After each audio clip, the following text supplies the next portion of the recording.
Em agosto de 1966, dois homens foram encontrados mortos no alto de um morro em Niterói, no Rio de Janeiro. Não havia sinais de violência, não havia marcas de luta e não existia qualquer indício imediato de crime. Ainda assim, a cena era profundamente perturbadora, porque ambos usavam máscaras feitas de chumbo cobrindo os olhos, como se estivessem se preparando para algo que nunca chegou a acontecer. O detalhe mais inquietante não estava apenas nos corpos, mas no silêncio absoluto que cercava o caso.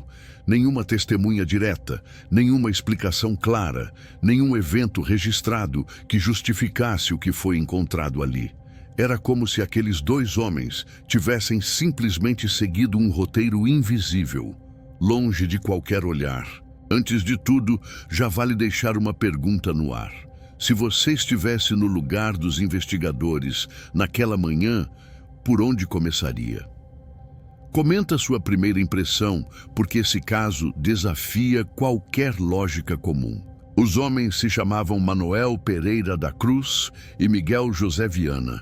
Ambos eram técnicos em eletrônica, moradores de Campos dos Goytacazes.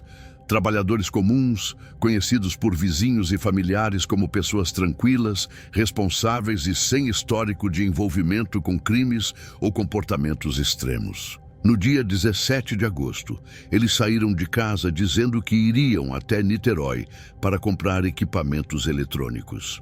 A viagem parecia simples, rotineira, quase banal. Nada indicava que aquele seria o último deslocamento de suas vidas.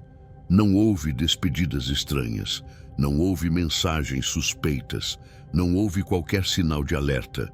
2 dias depois, um garoto que empinava pipa no Morro do Vintém percebeu um cheiro forte vindo da vegetação. Ao se aproximar, encontrou os corpos deitados lado a lado. A polícia foi acionada e, rapidamente, o local se transformou em um cenário de perplexidade. Os corpos estavam dispostos de forma organizada, vestiam ternos, capas de chuva e carregavam objetos pessoais intactos. Não havia sinais de queda, empurrão ou confronto. Tudo indicava que eles haviam se deitado ali voluntariamente, como parte de um plano previamente definido. As máscaras de chumbo cobriam apenas os olhos. Não protegiam o rosto inteiro, não tinham decoração, não pareciam improvisadas às pressas. Eram simples, funcionais e claramente feitas com um propósito específico. Um propósito que nunca foi oficialmente explicado. Durante a perícia, um pequeno papel foi encontrado no bolso de Manuel. O conteúdo daquele bilhete se tornaria um dos elementos mais debatidos da história. Nele estava escrito: 16h30 estar no local determinado. 18h30 ingerir cápsulas. Após efeito, proteger metais. Aguardar sinal da máscara. Nenhuma cápsula foi encontrada no local. Nenhum frasco, nenhuma embalagem, nenhum resíduo visível. Apenas a instrução, como se algo tivesse sido seguido com precisão e depois removido da cena. Aqui o mistério se aprofunda. Se havia cápsulas, onde estão? Se não havia, por que escrever isso? E, acima de tudo, o que significaria aguardar sinal da máscara? Se você já está criando teorias, escreve nos comentários. Sua interpretação pode ser mais lógica do que muitas versões oficiais. A polícia inicialmente trabalhou com a hipótese de envenenamento. Porém, os exames toxicológicos disponíveis na época não identificaram nenhuma substância conhecida. É importante lembrar que em 1966 a tecnologia forense era limitada, o que deixou muitas lacunas impossíveis de preencher. Outro ponto que chamou atenção foi a ausência de roubo. O dinheiro permanecia nos bolsos, os relógios estavam nos pulsos e os pertences pessoais não haviam sido mexidos. Isso praticamente descartava a possibilidade de latrocínio. Sem sinais de violência, sem roubo e sem veneno identificado, o caso começou a escapar das classificações tradicionais. A investigação entrou em um território incerto, onde cada nova informação levantava ainda mais dúvidas. Durante os depoimentos, surgiu um detalhe pouco divulgado inicialmente. Manuel e Miguel participavam de encontros espirituais e grupos interessados em comunicação com outras dimensões, evolução espiritual e experiências que misturavam ciência, eletrônica e transcendência. Nos anos 60, esse tipo de grupo não era incomum no Brasil. Havia uma forte crença de que a tecnologia poderia ser usada como ponte para acessar outros planos de existência. Rádio, eletrônica e espiritualidade frequentemente se misturavam nesses círculos.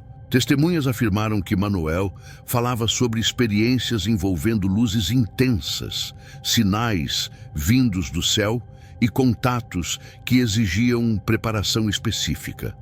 Nada disso foi oficialmente comprovado, mas também nunca foi completamente ignorado pela polícia. A partir desse ponto, a imprensa passou a tratar o caso como algo fora do comum. Manchetes falavam em suicídio coletivo, experiências mal-sucedidas, seitas misteriosas e até interferência externa.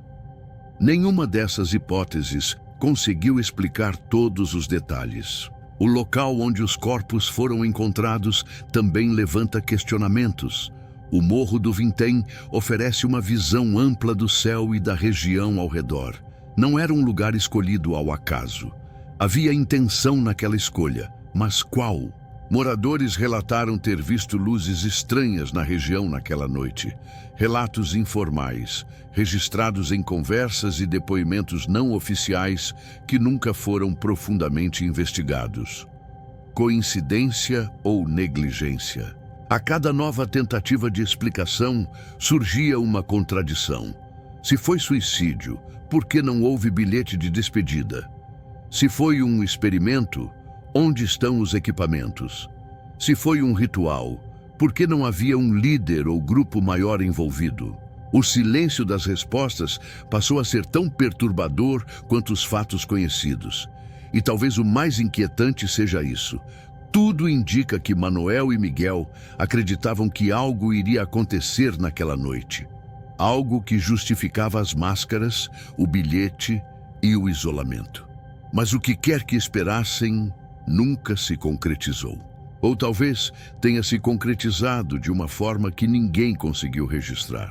Antes de avançarmos para as teorias mais profundas, os erros da investigação e o que pode ter sido ignorado de forma deliberada, deixa seu like.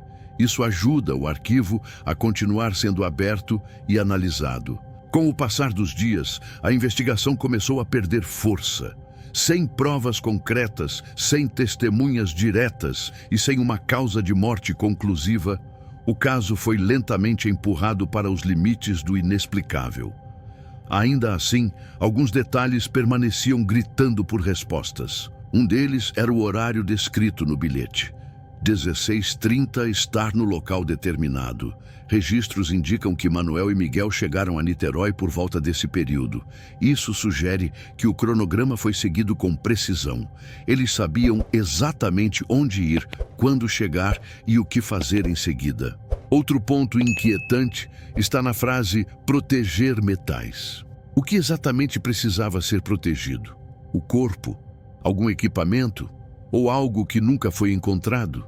Nenhum objeto metálico incomum foi registrado oficialmente na cena, o que levanta a possibilidade de que algo tenha sido retirado antes da chegada da polícia. Essa hipótese nunca foi investigada a fundo. O laudo médico não conseguiu determinar uma causa clara da morte. Não havia sinais de ataque cardíaco evidente, nem indícios de asfixia mecânica. O tempo de morte estimado coincidia com o período descrito no bilhete, reforçando ainda mais a ideia de que tudo ocorreu conforme um plano prévio. Se isso foi um plano, ele não foi improvisado. Com o avanço da cobertura midiática, surgiram relatos de que Manuel já havia tentado realizar experiências semelhantes antes. Meses antes, ele teria participado de um teste que envolvia ingestão de substâncias desconhecidas, mas que não chegou a ser concluído. Essa informação apareceu em depoimentos secundários e nunca foi oficialmente confirmada. Aqui surge uma possibilidade desconfortável. E se aquela não fosse a primeira tentativa? Os grupos espiritualistas da época acreditavam que certos contatos exigiam estados alterados de consciência. Para isso, jejum, isolamento, substâncias químicas e proteção visual contra a luz intensa eram frequentemente mencionados em seus encontros. As máscaras de chumbo, nesse contexto, poderiam ter uma função simbólica e prática, proteger os olhos de uma suposta luz intensa, ou impedir que algo fosse visto antes do momento correto. Essa interpretação nunca foi aceita oficialmente, mas também nunca foi refutada com provas. Se você acha essa hipótese absurda ou plausível, escreve nos comentários. Esse caso divide opiniões até hoje. Outro detalhe pouco comentado é que os corpos foram encontrados dias depois da morte. Isso significa que o local ficou desprotegido por um período considerável. Qualquer pessoa poderia ter passado por ali. Qualquer evidência poderia ter sido removida. Mesmo assim, a polícia nunca considerou seriamente a hipótese de interferência externa após a morte. A investigação também não conseguiu esclarecer por que apenas 2 homens estavam envolvidos. Se fazia parte de um ritual ou experimento maior, por que não havia outros participantes? Por que ninguém apareceu depois para reivindicar conhecimento ou responsabilidade? Esse silêncio coletivo é tão estranho quanto o próprio caso. Com o tempo, a versão mais aceita passou a ser a de morte acidental causada por substâncias não identificadas. Uma explicação conveniente, mas incompleta. Ela não responde ao bilhete, às máscaras, ao local escolhido, nem às crenças envolvidas. Na prática, o caso foi arquivado sem conclusão definitiva. Mas arquivos fechados não significam mistérios resolvidos. Décadas depois, o caso das máscaras de chumbo continua sendo citado como um dos episódios mais enigmáticos da história brasileira. Não porque envolva algo sobrenatural comprovado, mas porque nenhuma explicação racional consegue abranger todos os elementos simultaneamente. Talvez Manuel e Miguel acreditassem que estavam prestes a alcançar algo extraordinário. Talvez tenham sido vítimas de uma crença levada longe demais. Ou talvez tenham participado de algo que simplesmente não deixou registros suficientes para ser compreendido. O fato é que eles seguiram um roteiro até o fim. Um roteiro que alguém escreveu, ou que eles mesmos construíram com base em algo que acreditavam ser real. E isso nos leva à pergunta final: o que é mais assustador? A ideia de algo inexplicável ter ocorrido, ou a possibilidade de que tudo tenha sido ignorado, mal investigado e esquecido? Se esse mistério te fez questionar a versão oficial, deixa seu like. Se você quer continuar explorando casos como esse, se inscreve no canal agora. E principalmente, comenta qual teoria faz mais sentido para você. Porque talvez a resposta esteja justamente nas lacunas que ninguém quis preencher. Ao revisitar o caso com o distanciamento do tempo, algo se torna inevitável. A investigação nunca foi pensada para responder todas as perguntas. Ela foi conduzida para encerrar o assunto. E isso muda completamente a forma como cada detalhe deve ser interpretado. O bilhete, por exemplo, jamais recebeu uma análise aprofundada e independente. Nunca houve perícia grafológica conclusiva. Nunca se confirmou se a caligrafia era de Manuel, de Miguel ou de outra pessoa. Um detalhe simples, mas crucial, foi tratado como irrelevante. O mesmo aconteceu com as cápsulas. A ausência delas virou justificativa para encerrar a linha de investigação, quando deveria ter sido o contrário. Se algo foi ingerido e não estava mais ali, alguém precisaria explicar por quê. Outro ponto ignorado foi o preparo. Ternos, capas de chuva, máscaras e um cronograma detalhado não surgem por acaso. Existe intenção, existe planejamento e existe convicção.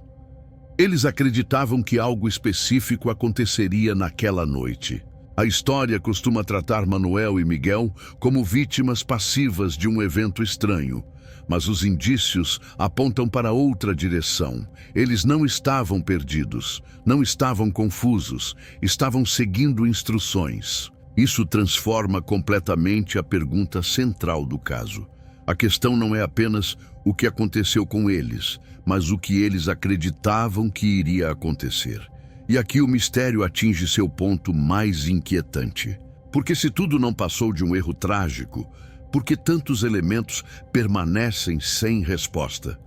E se houve interferência externa, por que nenhum rastro foi deixado? Nenhuma testemunha direta, nenhum vestígio claro, nenhum responsável.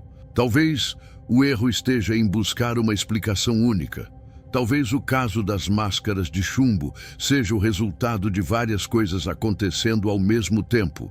Crença, expectativa, falhas investigativas e silêncio institucional. Ou talvez seja algo ainda mais simples e mais assustador. Talvez eles tenham participado de algo que ninguém estava preparado para entender, registrar ou explicar. O caso foi arquivado, mas nunca foi encerrado de verdade. Ele permanece aberto, suspenso no tempo, aguardando que alguém faça as perguntas certas.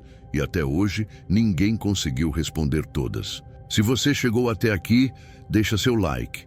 Isso mostra que esse tipo de conteúdo precisa continuar existindo.